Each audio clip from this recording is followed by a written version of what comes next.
Little Ham says it's time to rock and roll. Bring the noise. 5, 5, 5, 5, 5, 4, 3, 2, 1, go. Good evening, folks, and welcome to what we hope will be the final Etims podcast of season 25-26. My name is Desmond, and I am glad to say we have a full house tonight. I am joined by our resident tactician. He actually came onto the pod last tonight, but we'll introduce him first. Hector Bandido. Good evening, Hector. Evening, everyone. Well, thanks for coming, Hector. And also the man across it. I'll come to Monty last. We'll come to a pilot of a Tarrier Carrier, a man from Stoke, Ralph Malf. Good evening, Ralph. Evening, how you doing? No, I'm fine, thank you. No longer than Devon. Was it Devon and Cornwall you were in recently, Ralph? Devon last week. Right. Well, glad to have you back. We've got a lovely view. You don't see it, viewers, or George, the viewer, but Ralph is sitting out in his back garden in lovely sunny Stoke. And finally, we'll come to Monty C for Championes. Burns, is it, Monty? Good evening, Monty. Indeed, Desi. Good evening, lads. It's a Campione. I'm feeling particularly European at the moment. Yeah, well, actually, the C could stand for SEE, but we'll come to that in a very next second. But first of all, thank you very much to everyone for joining us for what should be the final podcast of the season, unless something dramatic happens between now and 5 p.m. deadline tomorrow, i.e. the season ticket renewal deadline. Hector, have you renewed your season ticket? Yes, did it on Monday, Desi. Did it on Monday. Yeah, fucking chicken. You couldn't even, you're in, not another penny. You talk a good game. I never mentioned not another penny once, Desi. I think you'll find that was you. Monty, have a word, please. So we'll come to this because we are just following the cup final. Celtic Cup final. Martin O'Neill versus Martin O'Neill. Oh, sorry, Ralph has decided to get the kennels opened and have the dogs at him. Let me just mute Ralph right now if I can. Well, that was Ralph giving his viewpoint there, Desi. That's a fucking sense. So let's kick on. So we won the league. We were triumphant in the league. Fantastic. We discussed that recently. But then it came to the cup final. Martin O'Neill versus Neil Lennon. You would never know because all the talk of it was purely about the meltdown that just ran on after the finale, the grand finale of us winning the league. But we came to the cup final Saturday, a lovely sunny day. And again, panel D, would you agree that ever since we've won the league, the weather seems to be a lot nicer recently? The sun's shining every day, the birds are singing. I don't know if it's a coincidence, right? So the Kings Park, the Etims Kings Park car park was not needed, but there was a call went out, Hector, for anyone who had tickets because a certain glory hunter did not have a ticket in the hospitality section. Could you take up that story? Apparently, hospitality was sold out, Desi. Can you clarify what hospitality was this? Apparently, it was the away. They did filming then. Yeah, apparently, by all accounts. Yeah, we were contacted in a group chat by this glory hunting interloper. One take carpet bag of buns.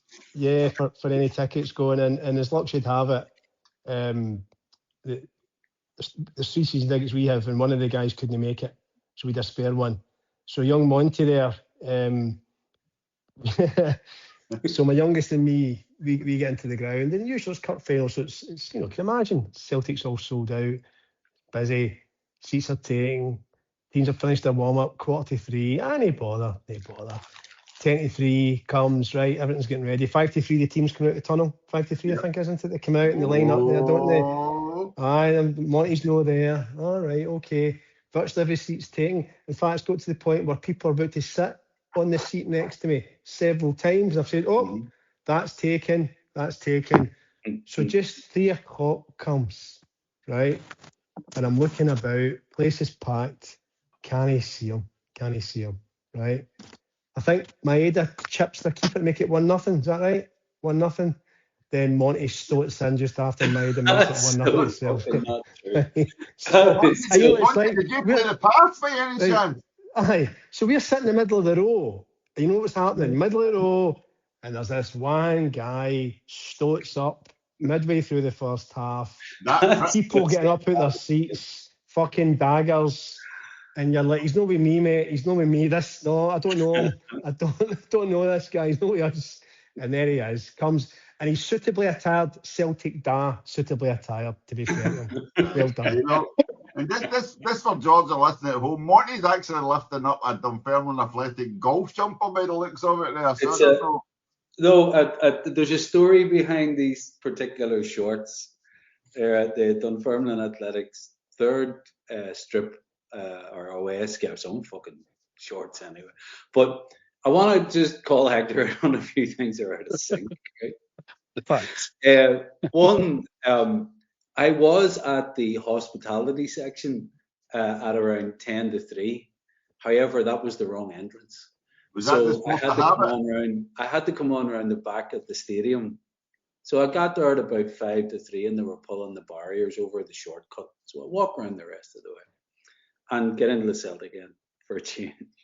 And as I come up and in, the teams had, as Hector pointed out, they had come out onto the pitch. We're not shaking hands at full time. We're not shaking hands They at full had time. completed their sort of last minute sort of pep talk, you know, and stretches and all the rest of it. And I literally took my seat and said hello to Hector Jr.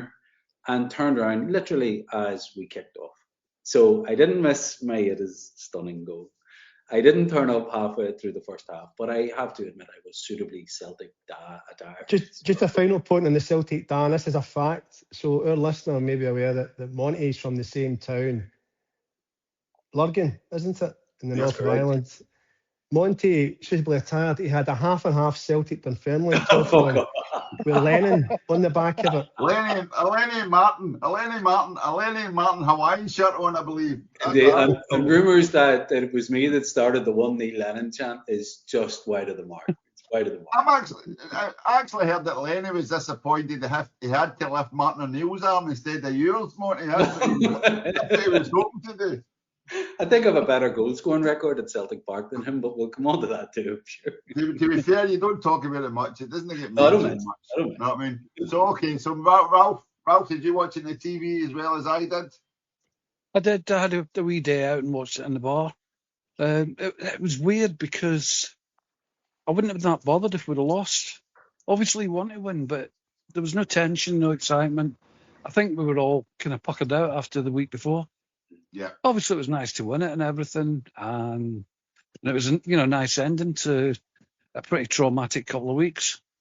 But it wasn't as tense as, well, it was never going to be that tense, really, was it? I know exactly what you're saying, Ralph. I can see Hector making faces when you said that.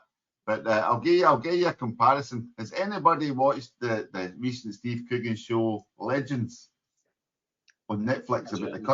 It's basically about the customary officers in the 80s, 90s, and they go undercover. And everybody was saying how great it was. And me being Mr. Negative, I watched it, and it was okay at best, I would say. But the thing about it, Ralph, tying in with your point, there was no sense of dread during it.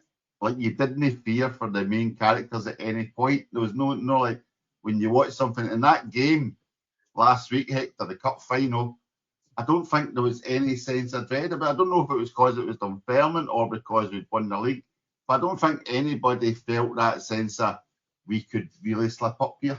I would see it slightly differently, and I think he's touched upon it a few minutes ago. I think because there's no focus on it, right? Usually you've got a week of build-up to the cup final, but the entire week and a half had been spent since that Motherwell handball through the Hearts game and then the fallout.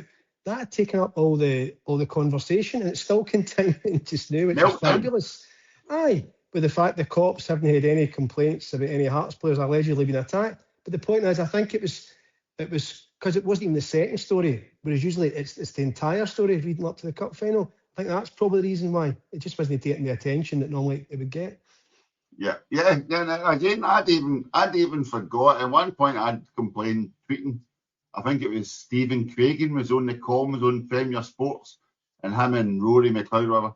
No, but they just wouldn't shut up. They just constantly talked, but they weren't even talking about the football. One point, they were just talking about Jet, and you're going, shut the fuck up and let us just watch this. By the way, have you sat next to Monty at the football? No, he was actually in my house for the first half. Stephen fucking Craigan, I'd give me him any day. And then he thought, fuck it, I'll walk down to Hampden and I'll say I'll join Hector for the second half. That's what he said to me. Oh, Monty, what did you think, Monty? I thought we were in. It became a cup final, and first half we kind of had it easy, right? Yes. The early goal helps, but I thought the second half, first 15 minutes, we were not in it at all, and you had the feeling they were going to score in that 15 minutes where we were in the stadium. That's how it felt to me. Don't know what you thought.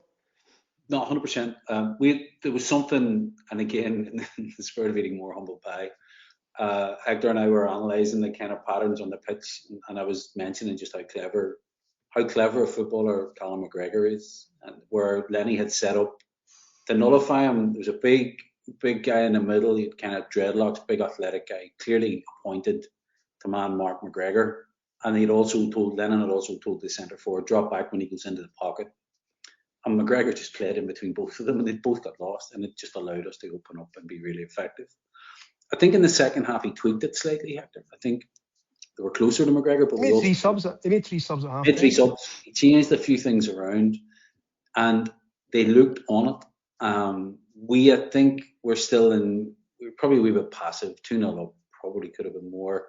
The game wasn't really ever in doubt, but that 15 or 20 minutes, as you point out, they put it up to us. And I think a team with a bit more quality could have made it awkward for a sector. But yeah, I think we saw it out. But Desi, the highlight for me, and I should have put a photograph into the chat, the highlight for me was we were watching your new hero, Rio Who, your new hero, Big Ian Nacho, right? Big Ian Nacho. We're looking down, and there's the big fella.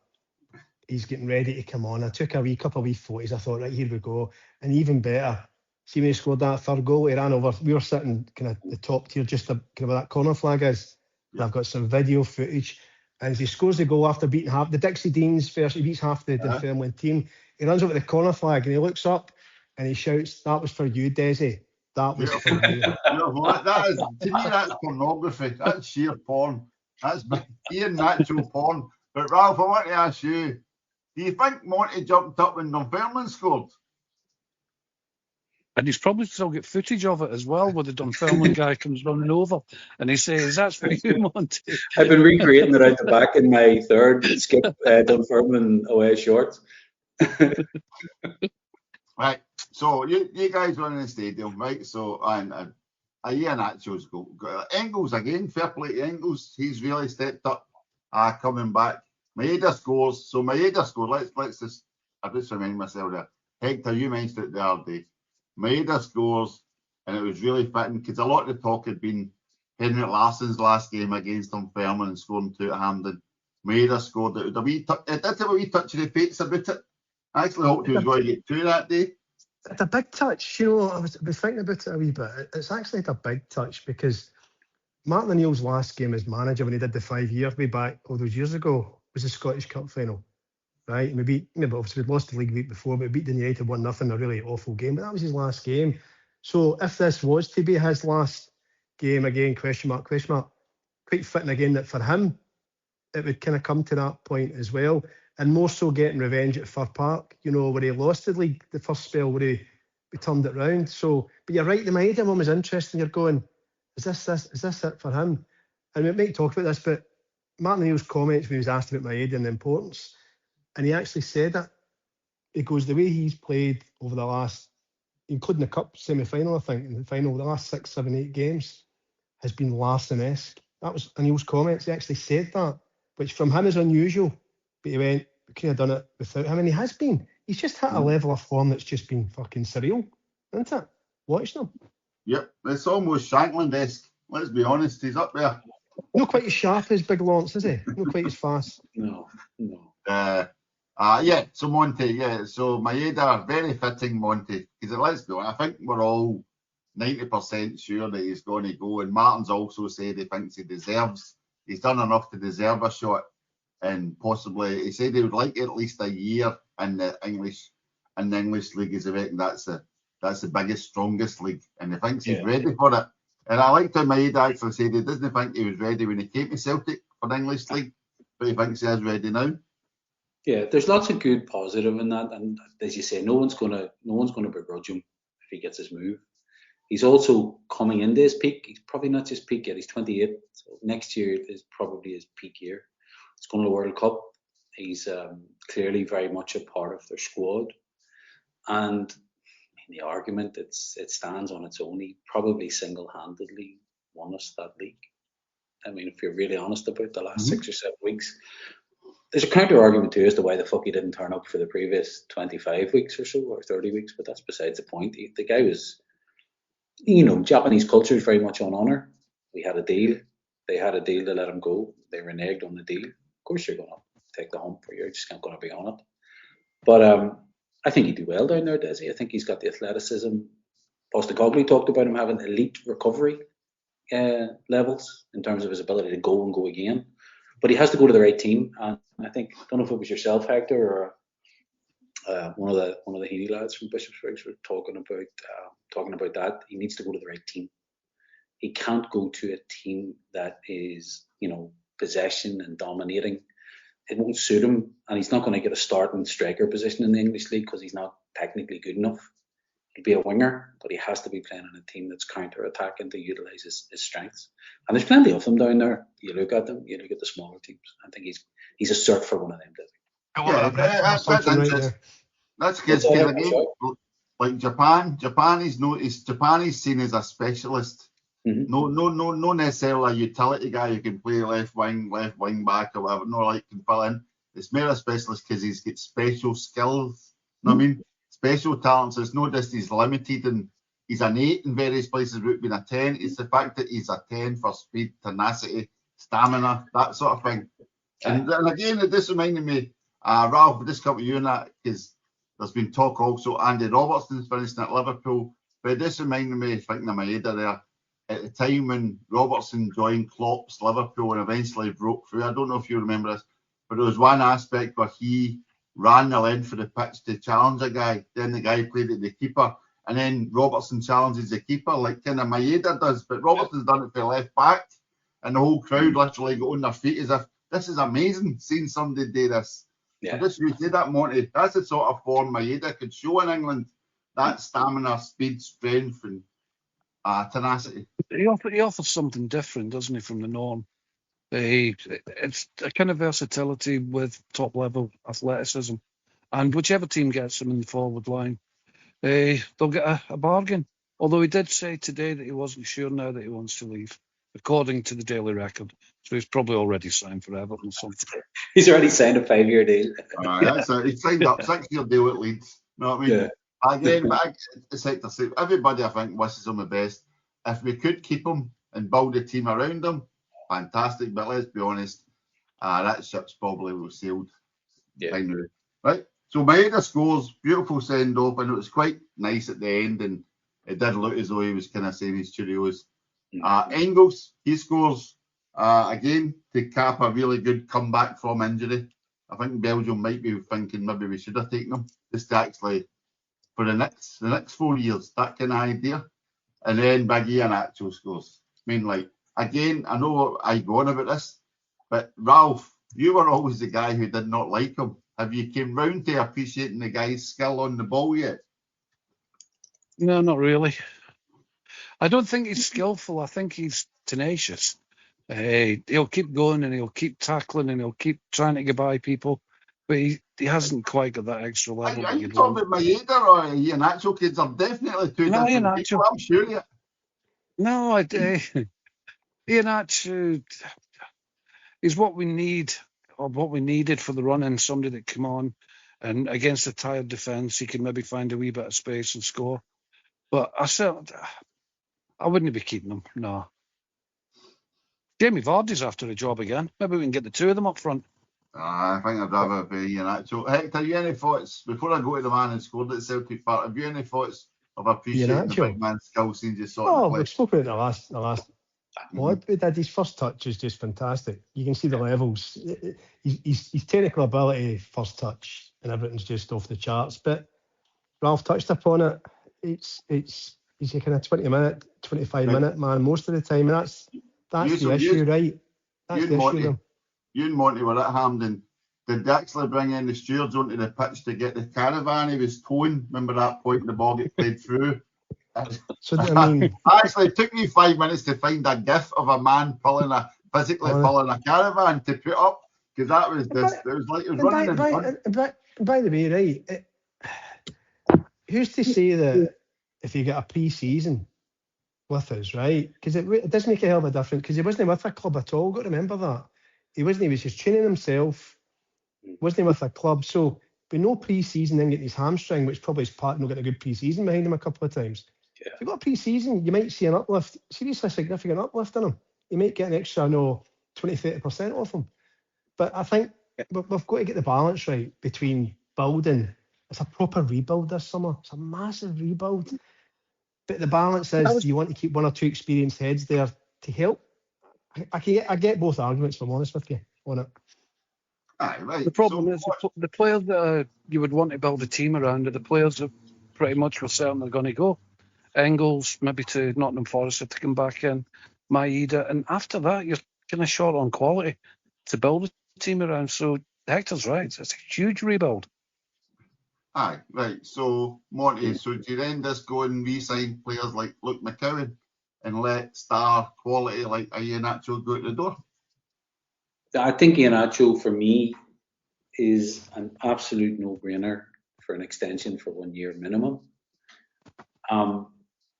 He doesn't break the wage structure. I think the way that he was brought in, he got a lump of money up front and he's on 20, 30 grand a week, whatever it is.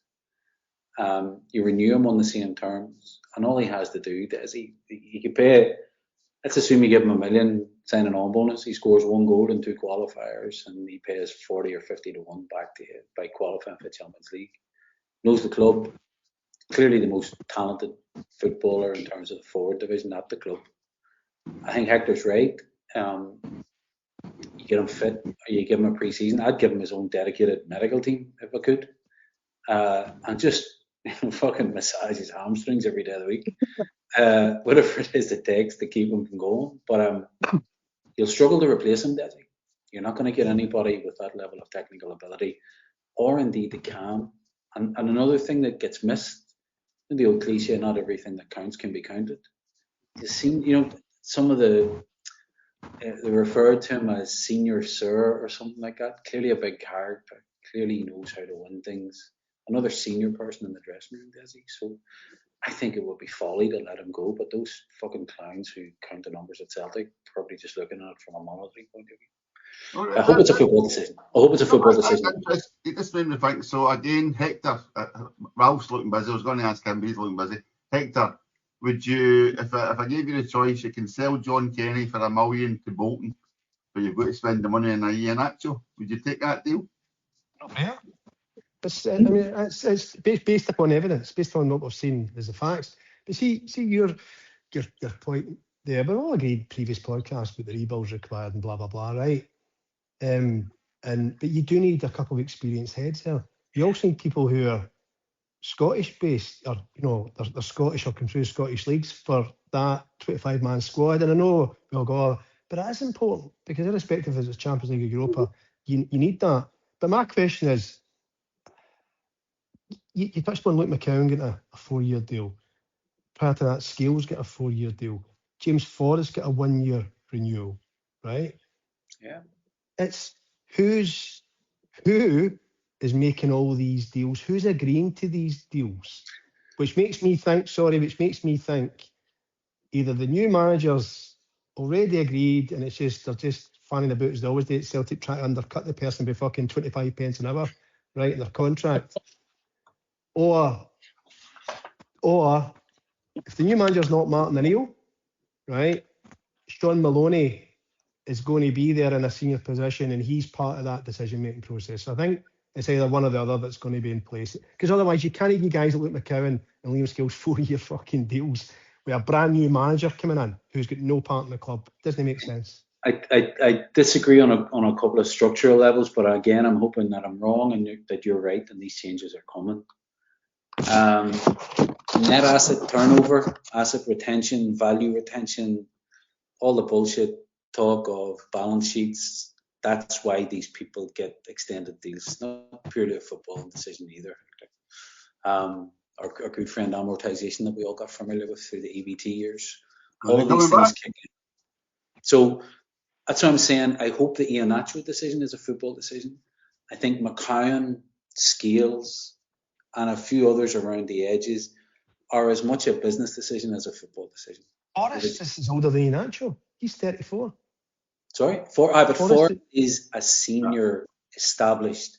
And the reason why it sparked into my head in that form, Danny Roll, our good friend across the city, gave an interview a couple of weeks ago, and he said that what's missing in there and what they're going for is a nucleus of footballers who are Scottish, who understand the demands of them. Rangers minded. It's not even Rangers minded, just Scottish. That core Scottish nucleus. You can add Scales to that because he gets the club.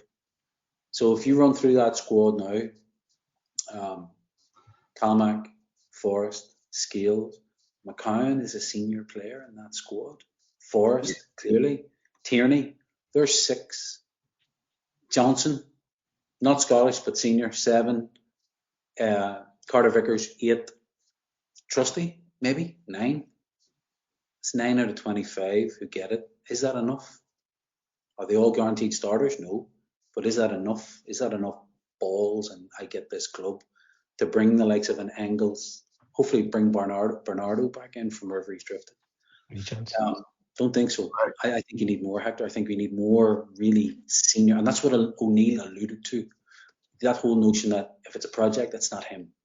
He wants ready-made players because that's all he's. He made that public comment. He made that very clear. That's his exact. Sorry, Desi. I don't know Desi's want to come in, but it was quite important. Sometimes it's in amongst the headlines, not the words. It's that wee finer detail. And he made that point. He goes, obviously it's been great, and I've got the bug, and it's there. He goes, but let's be honest about it. If it's a project, I'm not the man for a project. So he's pretty much saying the same thing as Brendan Rodgers a year ago. We need experienced men. Experienced players, not projects. And it's just like, oh, fuck, right, Martin. Oh, you're fucked, Martin. See, you take it and they promise you no projects, you're fucked. You know that, don't you? So these are club signings. To the question who's signing them, Hector, who's giving these deals, I think this is what Brendan called club signings. That's what's happening. Yeah. Yang, because I know you were delighted Yang got his extension. Yang's fucking rotten. You were really delighted. Even last week at the cup final. How bad was he at the cup final? Young player of the year. Have some respect. A 4-year contract for that fucking do. We watched him last. I'm saying to Monty, he'd so ribs me elbow on every mistake fucking Yang made last week. Must have been 20 in the first 30 minutes, right? A basic pass to a guy in front of him, and he can't do it. He can't do it. Sorry, Des, you see the TV, you wouldn't have noticed this. But see the match, you notice these things. Yeah, I always say, I always like to quote Paul Simon at these points, George, the listener. A man sees what he wants to see and disregards the rest. No, I mean, Calmac doesn't see. He doesn't want to see. Is that a Westlake lyric? Calmac's fighting between 2 players, but he's perfectly.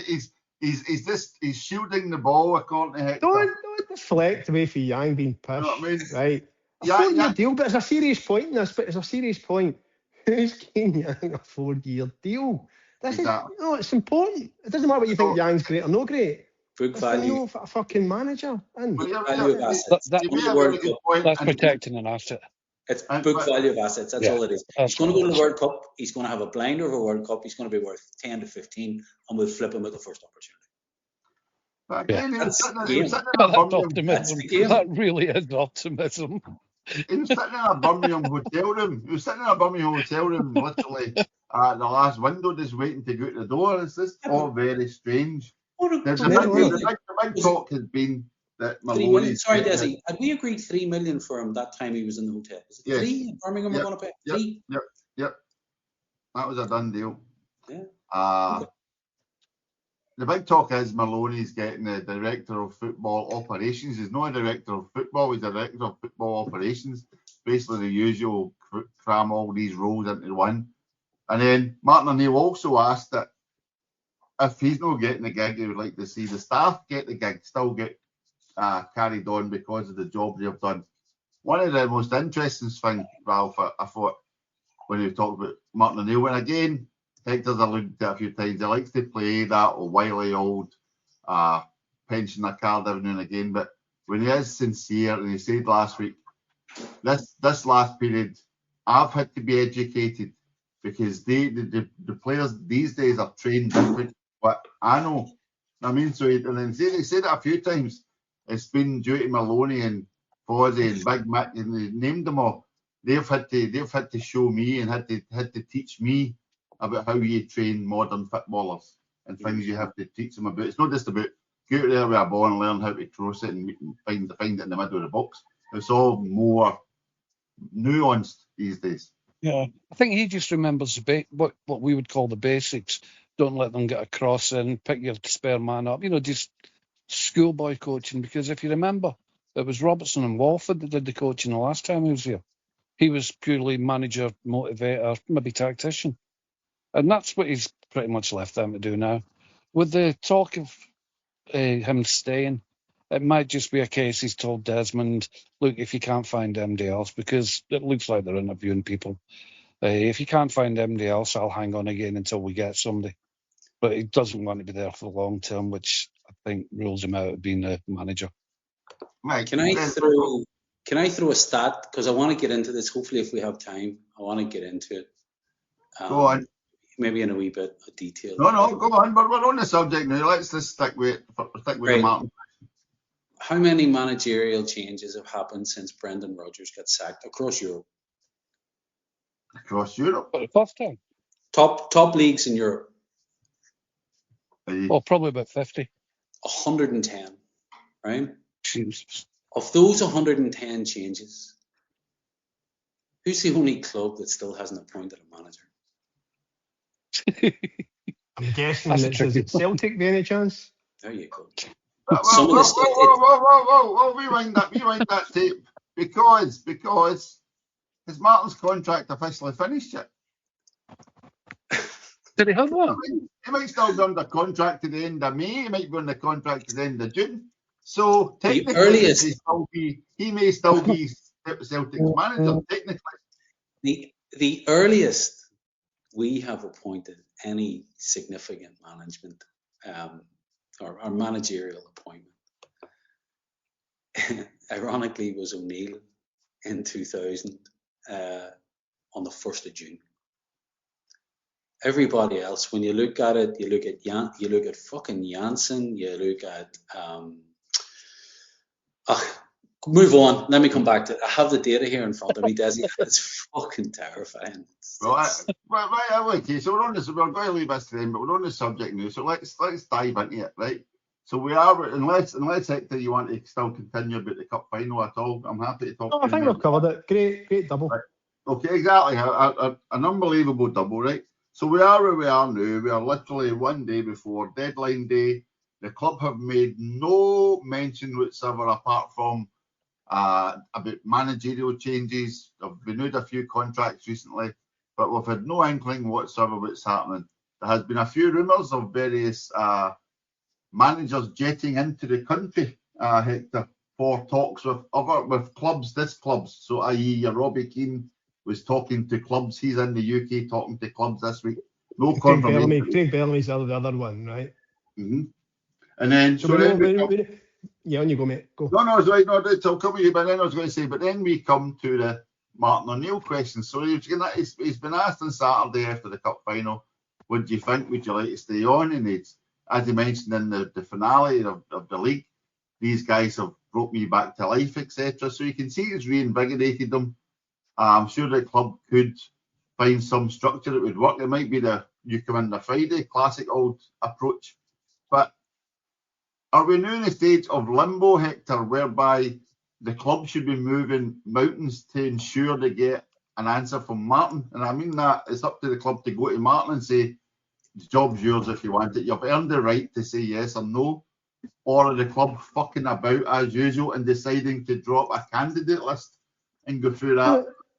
If you're basing it on evidence, you'd say it's the club fucking about, because the evidence is staring us in the face for the last number of years. I mean, recent times it was Eddie Howe. Remember the Eddie Howe fucking fiasco and it dragged on. But this one's different because they've had 5-6 months, 5 to 6 months, right, to prepare and get candidates ready, or even have candidates interviewed. Appreciate some maybe in jobs already, so it's hard to interview if their season's still going, right? So let's give them a bit of leeway there. But the seasons have now done. So they'd had their shortlist through side channels with managers. They lined up interviews with the interested parties. But the fact the club can't even send a comms, they can't send a comms to say, right, brilliant season, Mark and the team, they've done all that, quite rightly so. Just so the fans are aware, we're in the process of talking to potential candidates for the role. We're hosting interviews over the next week to 10 days. And then our intention is by, I don't know, first week in June or whatever, is to then announce the new, even a basic comms where they don't have to give the finer detail, because I get all that. But there's nothing. They never give you anything. And you think, your point, the season ticket renewals are tomorrow. People are putting a lot of money in it. And all of us do it blind, because we love going to the football and they fuckers know that, right? But come on, a modern company, 2026, a wee bit of comms with your people who keep the lights on. It's not asking much, is it? And they're dreadful. They're dire at it. But see your thing with Martin. Martin made his point clear last Saturday. He couldn't have been any clearer. If the club's strategy is project and a 5-year project, 3-5 year, he's no the man. He made it crystal clear. However, if they don't want to go down that approach or do a mixture of, we'll get some good experienced signings in, he might be the man. So maybe the ball's with Dermot Desmond to still fucking decide what he wants to do. I think you've just hit the nail on the head, Hector. Well, I was going to ask you, Monty, is it impossible to finalise your managerial position when you've got an CEO AWOL for the last 6 months? I think he's not AWOL. I think he has redefined his role, does he? And I think these structural changes, we're going to find out very soon, by the way. I think the structural changes are such that the current CEO will be the CEO of all things non-football related. He will look after marketing, commercial, operations, facilities, all the things that an entity with its own big offices turning over 140 million will do, including the selling of the product, but he won't be looking after the generation of the product. And I think that's the separation, Desi. I think that's what we're going to see. I think the director of football will ask him to sign off on his holidays, but the director of football will report to the board. That's what I think. Yeah, but didn't we just appoint a director of business operations? That's somebody to hold up said useless CEO's trousers. That's all that is. What a lovely image. What a lovely image. As a very wise man from the culture department said, never take a job where you have to hold up somebody else's trousers. That's what that is. No different than the head of, do they call it customer communications or supporter communications? Something like that. You're the one that I went for that I didn't get. That notion is another one. These are the buffers between the current incumbent, I won't even name him, and these things that tend to give him heat. It's smart corporate 101 bullshit structure stuff. But I do think we're seeing that split now. But does it make it more difficult to appoint a manager? Not in our current dysfunction. Can I throw some just of these boring stats at you, Desi? Because it's all context. Very briefly. Ever since he started supporting Dunfermline, Hector, he's turned into fat boy.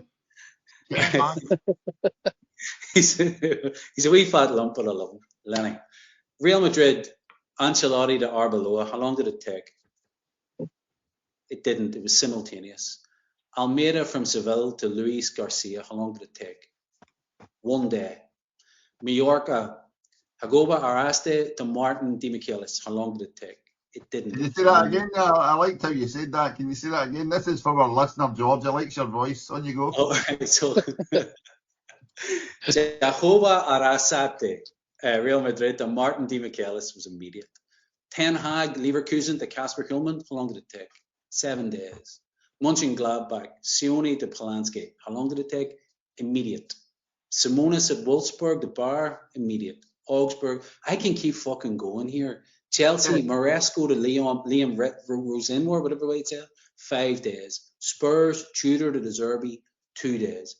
We have had 7 fucking months. It does. You would think when somebody's away, you've got the replacement lined up. Otherwise, you wouldn't get rid of them. You've 7 months, Ralph. Well, You've Maybe they're got just opportunity not sure about it yet. landing. You've got pre-planning. The pre-planning examples in this data set are really, really interesting. Spurs turned a crisis into the opportunity to get the Zerbi. They just fucking went. yeah, but also the Zerbi that's been kicked out of Marseille also. So it wasn't as if he was in the plans for 5 months. He was just on maybe a post-it pad. Crisis to opportunity. Look at who else has resigned in the 7 months that would suit us perfectly. Look at who got the boot. Thomas Frank got the boot. He'd be perfect for Celtic.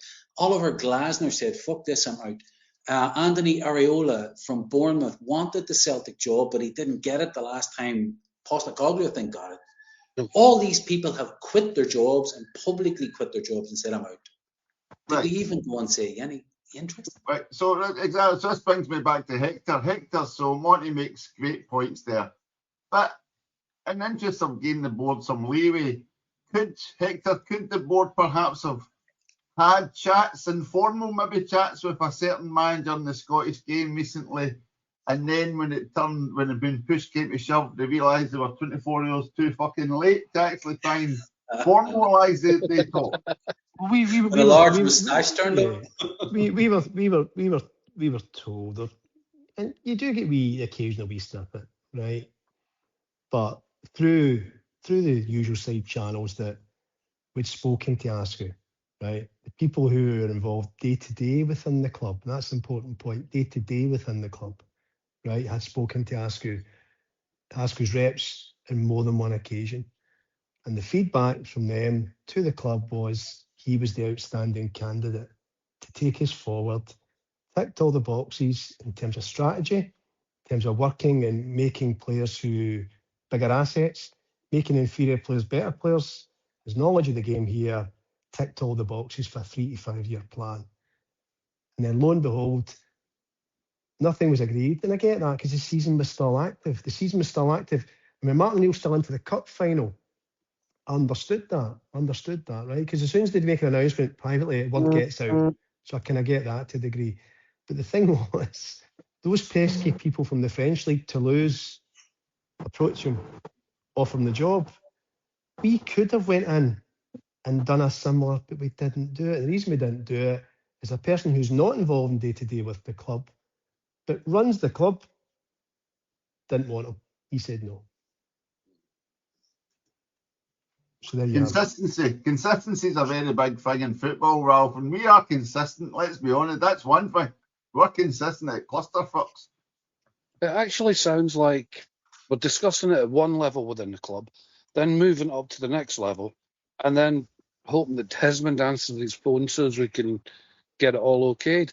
And because of that delay, the opportunities, chances, the window that was open is just slammed shut. And that would maybe explain why it's taking so long. I've got a theory on this, purely theory. And the reason is, I think because of so Desmond has been responsible for having the final say in the vast majority of Celtic managers in his time at the club, right? All the way back to Martin O'Neill, funnily enough. Remember the time it was Goose Hiddink? Sort of lined up, remember? Fantastic management, but then Dermot Desmond went, bang, Gordon Strachan, all these people. Ones he didn't get was, like I said, I remember Roy Keane, he tried to get Roy Keane, but Keane turned it down, but blah, blah, blah. I think what's happened here is I think he's only really deferred to the people running the club day to day a couple of times. One was Ronnie Dyler. Now remember, Ronnie Dyler was going to be Neil Lennon's assistant. Don't you remember that? Sorry. I'm just about to make a note there. Can you just remind me there? Talking about Martin O'Neill saying I don't want a project, and we all assume projects are players. But Ronnie Dyler was meant to be Roy Keane's assistant, and that's why he was. Don't know what I'm saying. No, Desi, you're wrong. He was lined up to be Lennon's assistant. I promise you. But either one of them, the point's this, either one of them, right? So.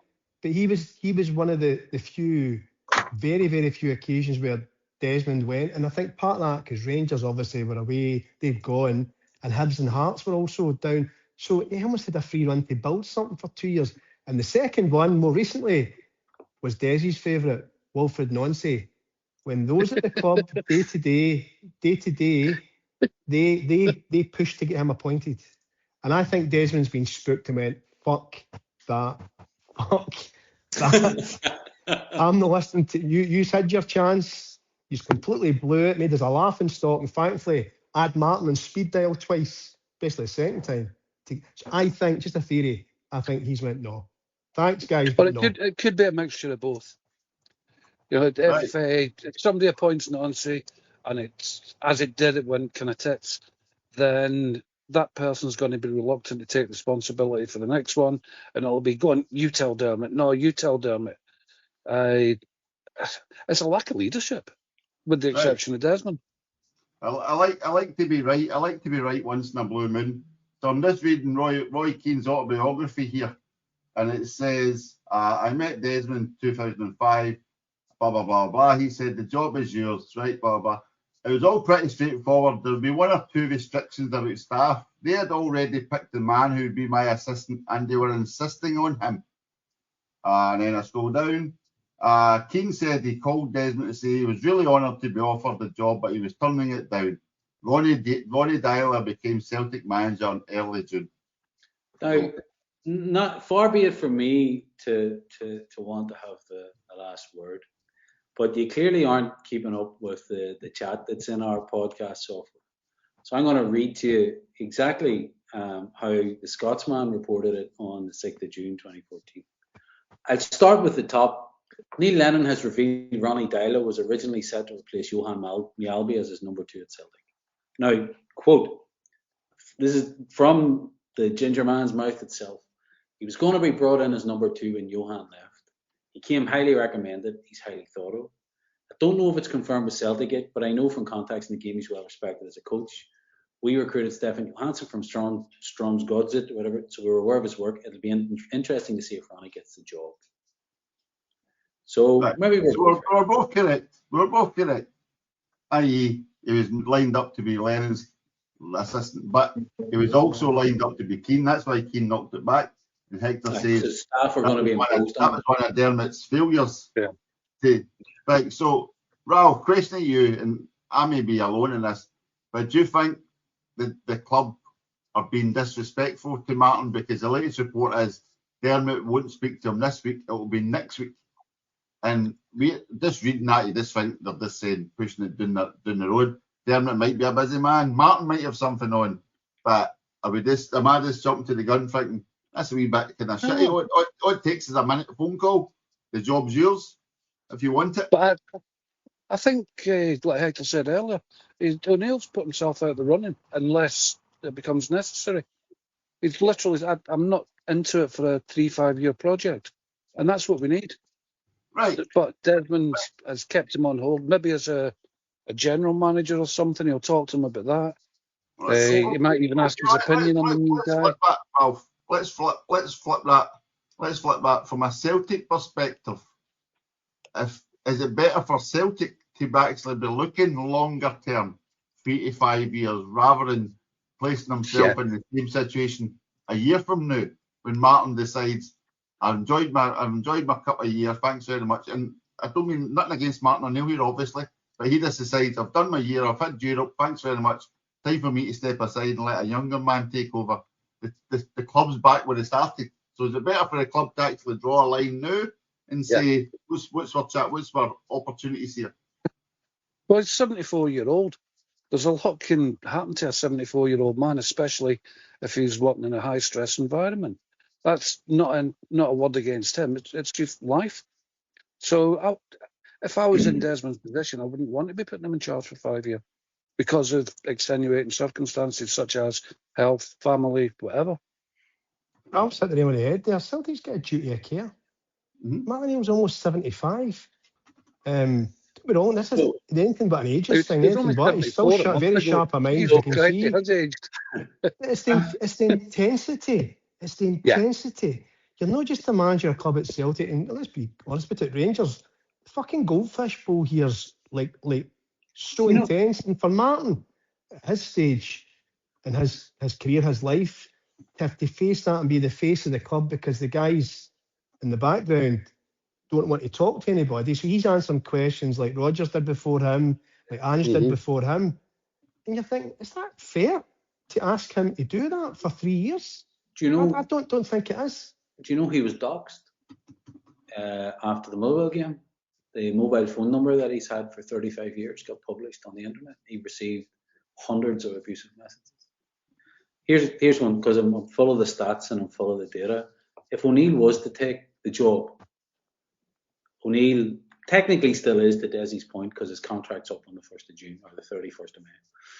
O'Neill is the oldest football manager in any of Europe's top leagues. Do you know how many people in their 70s are in Europe's top leagues managing right now?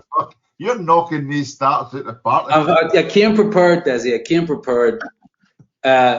Nantes manager, League One, 73 years of age. Halihadzich, I don't know how to pronounce it. Pellegrini, Betis, 72. Claudio Ranieri, although he's retiring this year, 74. You then have a 10-year drop, and it's Claude Poul at Nice. Paris FC, not Paris Saint-Germain, Comboiré, 62. Barcelona, Hansi Flick, 61. Mourinho, 63. You start going down through this. The average age of a Premier League manager a decade ago was 53. Today it's 45. So it's a young. I remember Brian Heaney, one of the lads I was with before the cup final, that whole clan. They're all Bishop Springs lads too, which I thought it was in a different part of town. He said after the Dundee United match, where we got beat 2-0, he said, we're asking an old man to do a young man's job. He's not the right guy to take us forward. Now, he also said, look, just fucking win at any cost, and there's no better a man probably for it around Scottish football. So, no. Judy Kerr and all that, absolutely. Is he the right guy to be the football manager? No. Is he too old? Yes. Does he still have it? Arguably, yes, but it's not right. It's not the right thing to do for a football club. So he's still a young man compared to Dermot Desmond, who's 75. So we've got a 75-year-old. We've got a 75-year-old deciding if a 70-plus-year-old should be in charge of the football team. And I think I threw it up on our WhatsApp, Desi. I think we won the league this year through a combination of hope and luck.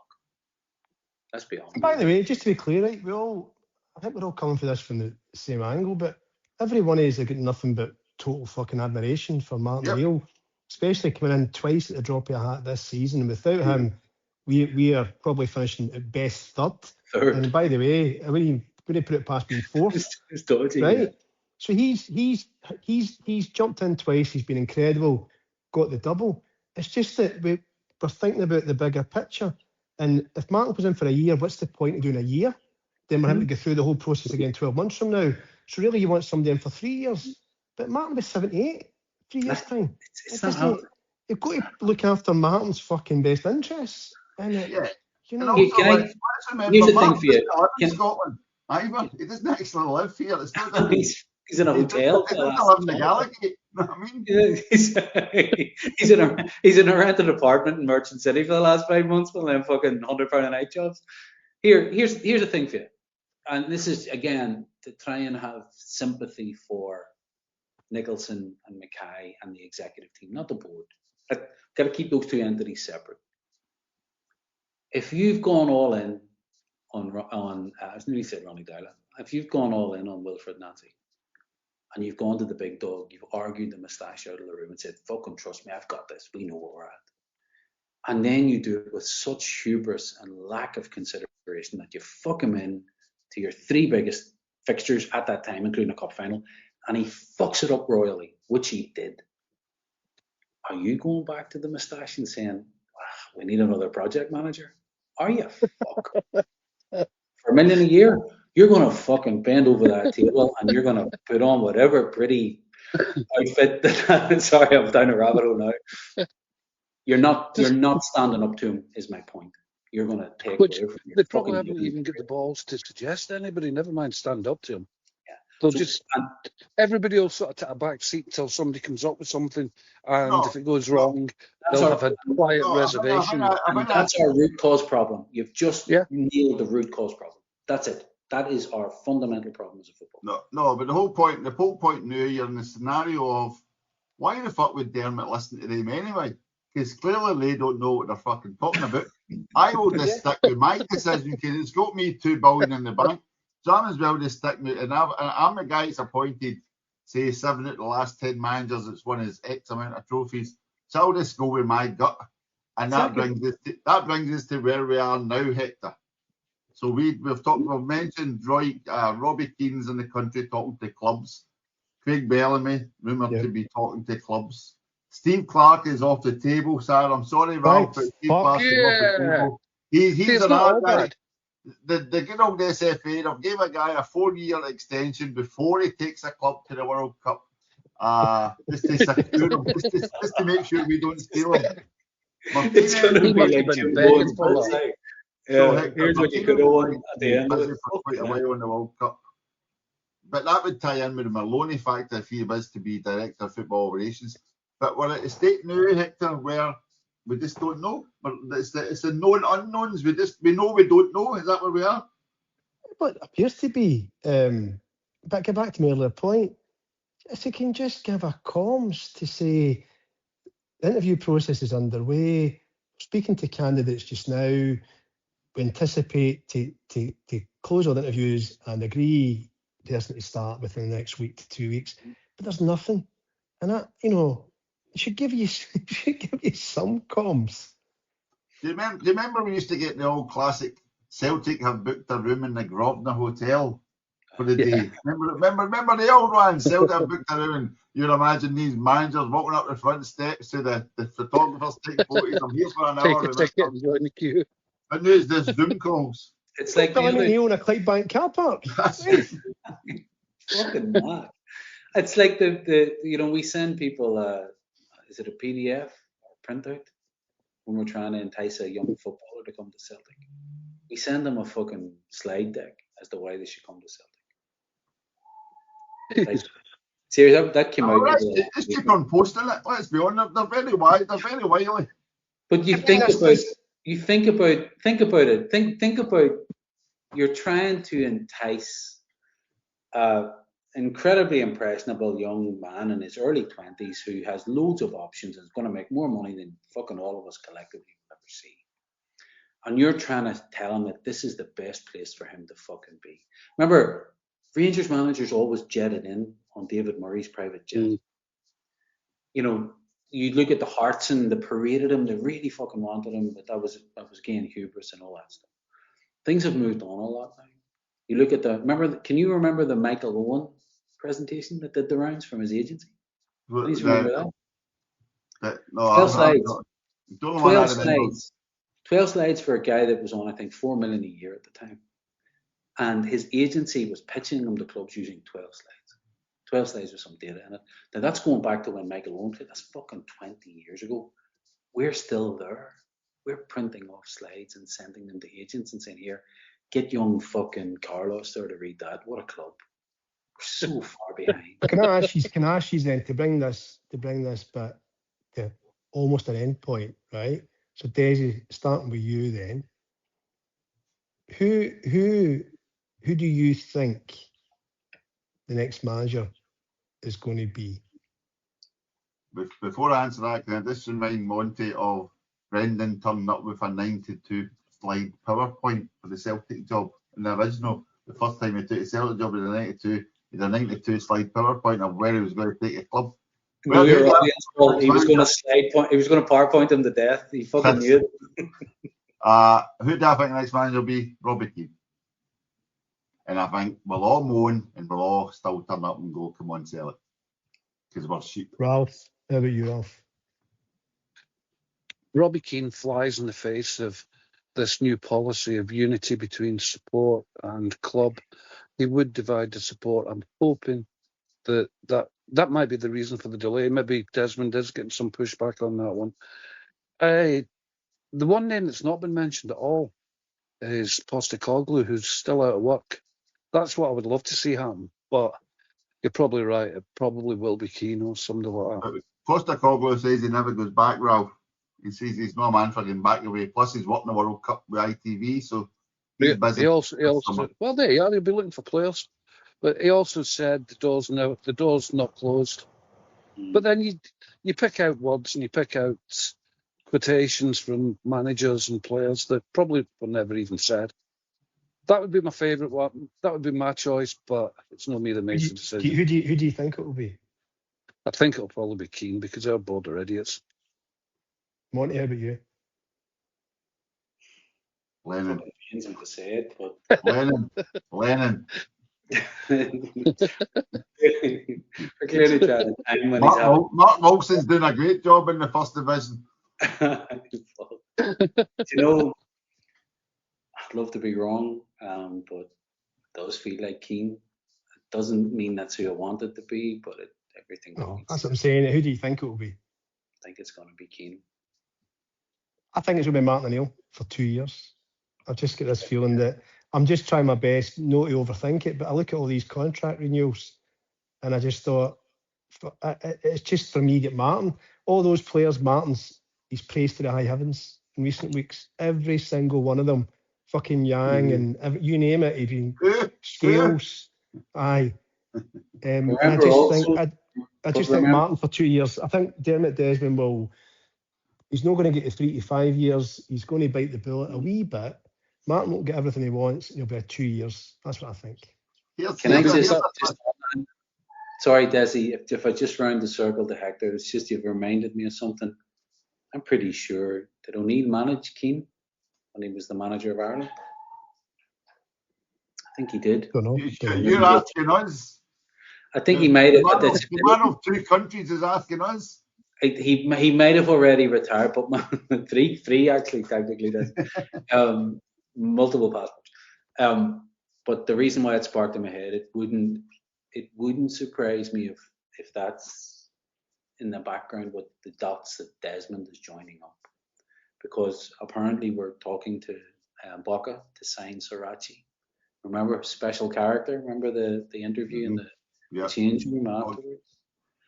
Another baller, a guy who contributed hugely, and someone who O'Neill was very, very fond of.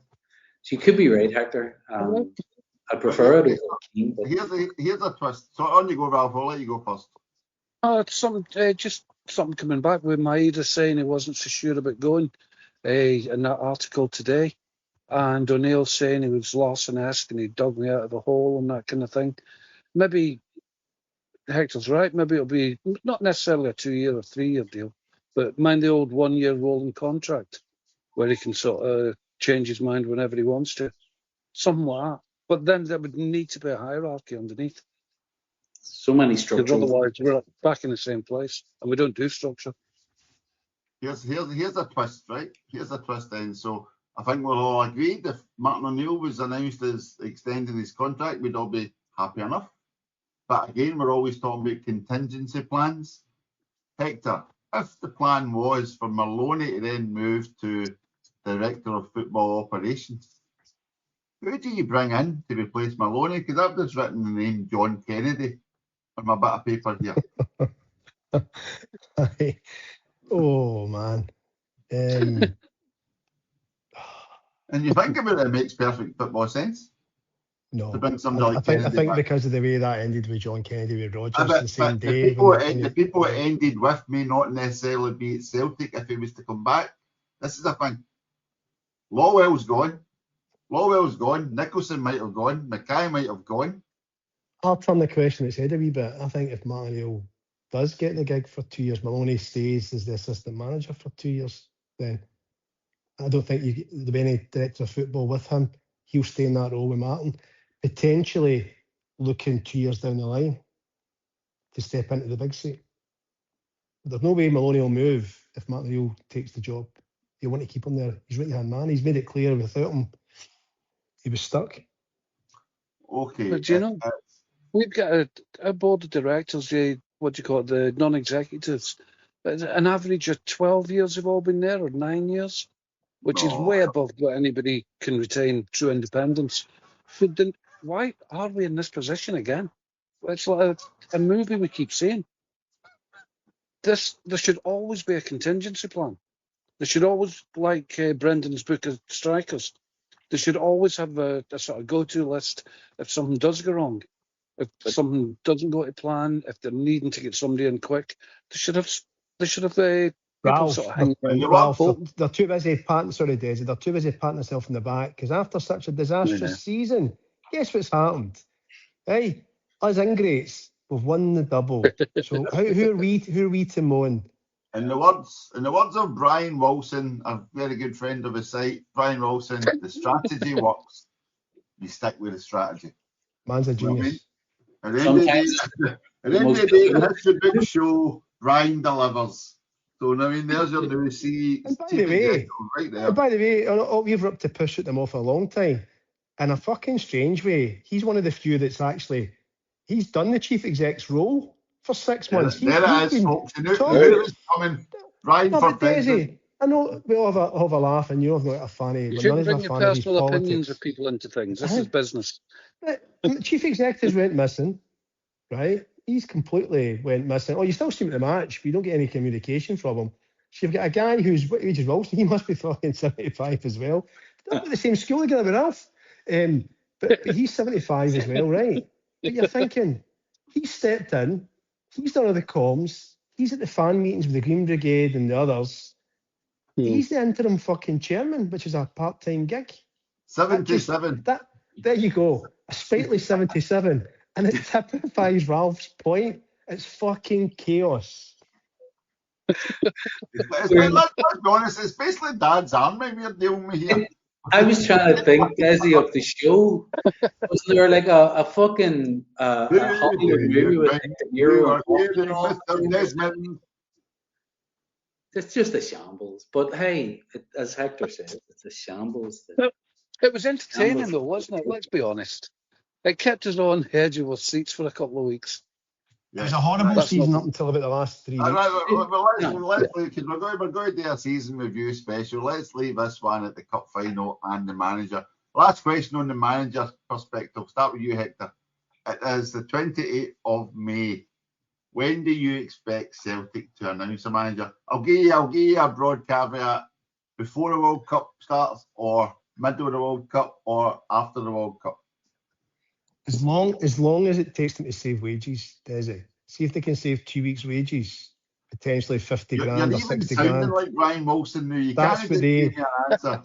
That's how they think. They think about saving wages all the time, right? They'll leave it as late as they possibly can to screw somebody out a week's wage. It's a great point, and we were blasted about it for years. But then you see last week, Celtic win the cup final. Next day, the biggest announcement is Lawrence Shankland signs for Rangers. And I'm not having a go, but remember we used to always joke about Celtic wouldn't sign a player until the end of the window, so they didn't need to fucking pile him in May, June, and July because they wasn't starting work until August. You know what I mean? But the beauty of it, the beauty of that one, Desi, was in what wasn't said, which was Rangers signed Hearts captain on a free transfer. Hearts captain doubles his wages from what he had at Hearts and is still within, well within, probably I would say 50 to 60% of what their previous captain was on, and he's just left the building. That's just good asset management from that mob. But he's hardly. It's also a really good indicator. Hector, I don't know if you noticed, some Celtic fan pinged the other day about how Celtic better get their act together because you can guarantee Hearts and Rangers will both come back stronger. Rangers especially will be gunning for us. And I just pinged, how's that guaranteed? Danny Rowe had £40 million of purchases and basically took them from second to third.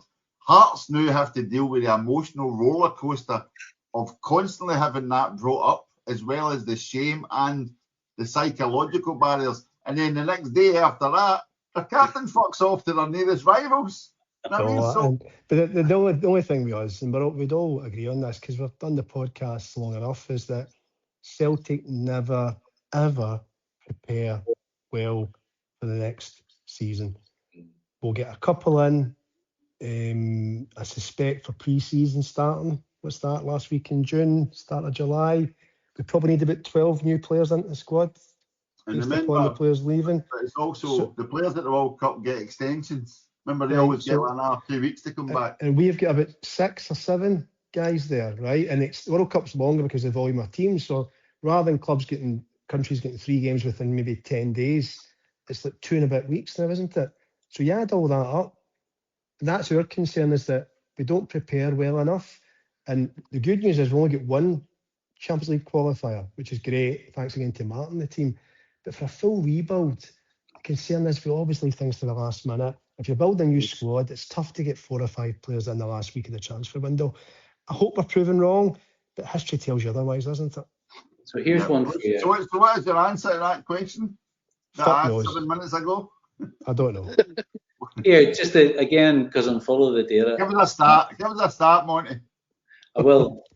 First leg of the playoff round of the Champions League, 18th to the 19th of August. Second leg, 25th to the 26th of August.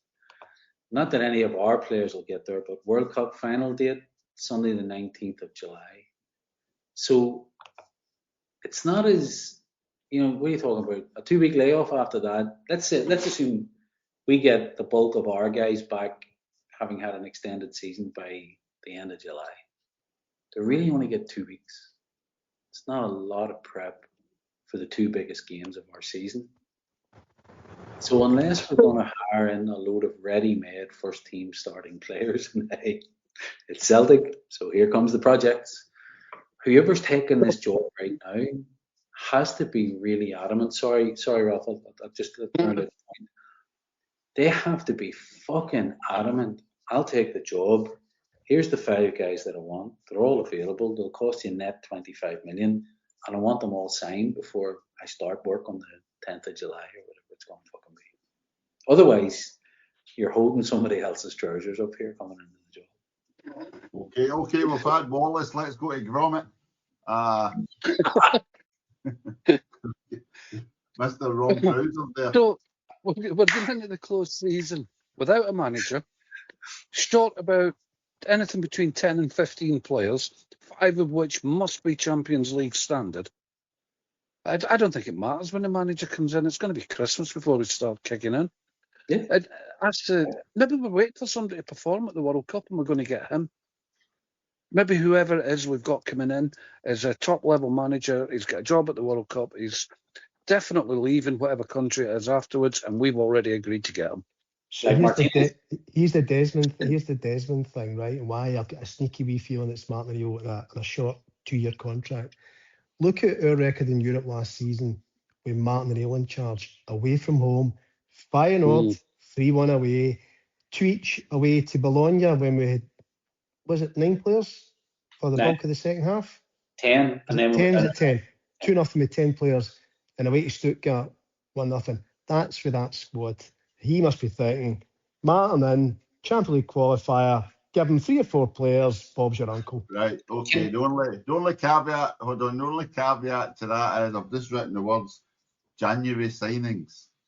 Do we give Maloney and Martin a pass for the January signings and none of them made a contribution bar the odd Chanchara goal?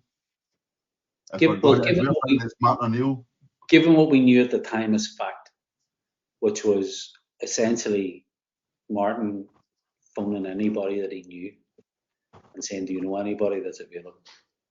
Because that was just a game. Hands went out the window. They obviously didn't fucking like him, did they? A lot of boys fucked him over.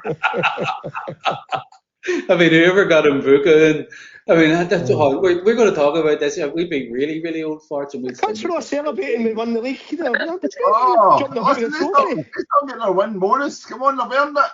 Part of the squad. Fucking glorious. I'm a champion. Yeah, if you take Big Ben back, the big centre half, the big fella that played outside. On what evidence would you take that guy on loan back, rather than play Dane Murray or buy a guy? Why would you take somebody else's young guy on loan? What evidence did you see? What evidence did you see? Because Martin O'Neill had no faith in him to say, I'll stick with you, I'll just go with Scales and Trusty. So what evidence did you see that goes, we'll take the effort and actually play him this next season? The game at Ibrox. The game at Ibrox. They had to get off. They had to get taken off. Oh, because he's only 19. He can't deal with that level of. That's what I'm saying. So why would you bring him back? Club signing. Fits them all. He's on a 6-year deal. What he is. If you don't have him on a loan, you don't have him on a loan. We only had him on a loan, but you could go and buy him from was it Bournemouth? He's not getting a game down there.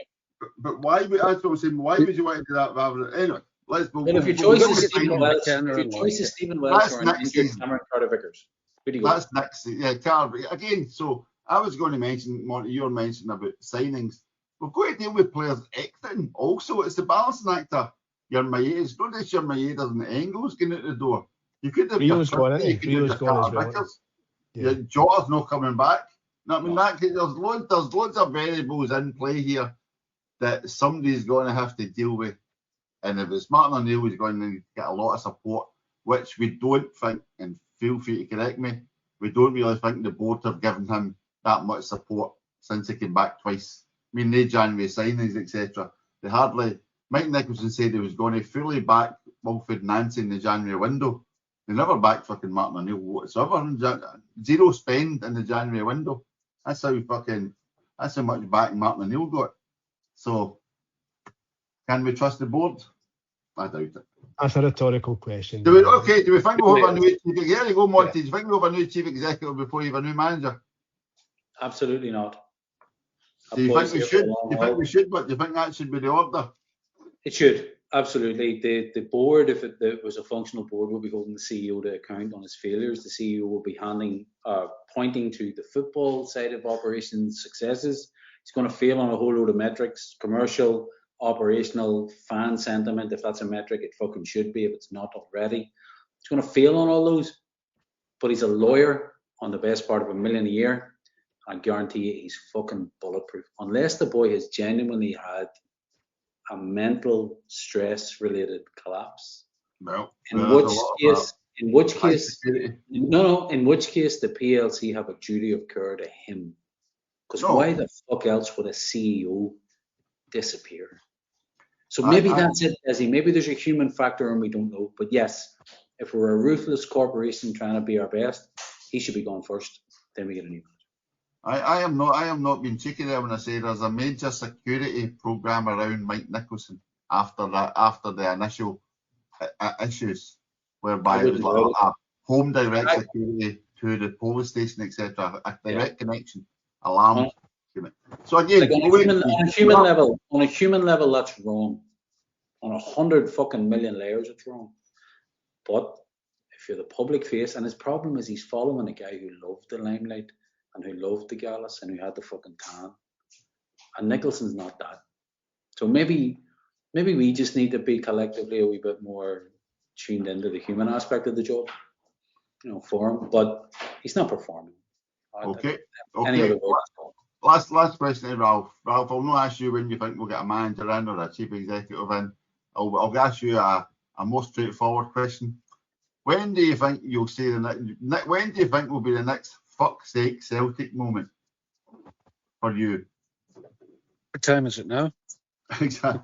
Yeah, 20:58 on the 28th of the 5th. Do you think it'll be in May, June, July or August? I reckon before Monday. We'll do something stupid again. Or we'll say something stupid. Okay. Oh, there's Steve Clark on the phone. Or else it's Neil Lennon phoning Monty. He's just telling us he's in the shower and he's ready for the call. We'll call it a night there for the Scottish Cup Martin O'Neill managerial question. Just a final question to you, Hector. Are you looking forward to hosting Monty at the next cup final, depending on who plays Dunfermline? Enough.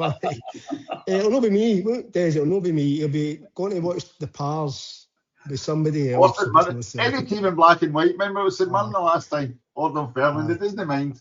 He's easy like that. It's so cruel and wrong. Okay, folks. So that was the cup final and Martin O'Neill. We did plan this to be the last podcast of the season, but I think we may also just have a light-hearted seasonal review one we'll try and fit in. And if anything dramatic happens in the very near future, we can always jump on to discuss it, but not necessarily board that could run on and on. All right, so it's just like for me to say, this wrap up for this season before next week's review. Thanks very much to George and all the rest of the listeners from all the way from America to Australia. It's very much appreciated. Everyone who listens in, subscribes, we really do appreciate it. Please keep going to etims.net, the website. Ralph will try and get a few diaries up, as well as it hosts the pods, etc. Monty may write a few financial. There has been a few financial items kicking about recently about Celtic and Monty that you may wish to review. So if you get some spare time, you can maybe put some posts up. Please look at www.etims.net, folks.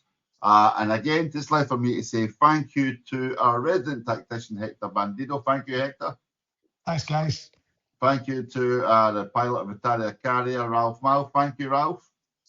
Thanks. I'm still not sure whether I feel more optimistic about next season after that, or even less. Well, see, we never even touched on that, the whole, do you actually remember how shit the season was? We can talk about that. We can talk about that in the next pod, but not right, lads. And you only remember the last 20 minutes. We've developed Celtic goldfish mentality. Let's just I'm forget. sure we'll cover it, Daisy, in the next forget pod. the first 7 months. Let's just stick with the last 6 weeks. You know what I mean? That's the easiest way. Thank you, Ralph. Yes, thanks. And thank you to Monty C. Burns. What are we saying the C stands for? I can't think of something for staff with C. Come on, ye powers. Possibly. Given the ribbon I've just took from you fuckers. Very good. Well done, Neil Lennon. Neil Lennon's new assistant, folks. That's Monty C. Burns. Headed on Fairland very soon. All right, just left for me, Desmond, to say thank you for listening and good night. Big Tams of the Gallowgate are proud to sponsor the Etims podcast for season 25-26. Have you sobered up yet? Are you still thinking, was it all some kind of dream? Do you keep on watching Maeda videos too? Fear not, we have blessed Martin and the boys do the double DVDs coming very soon. Big Tams, letting Celtic fans relive every glorious moment as God only knows when it will all go tits up again.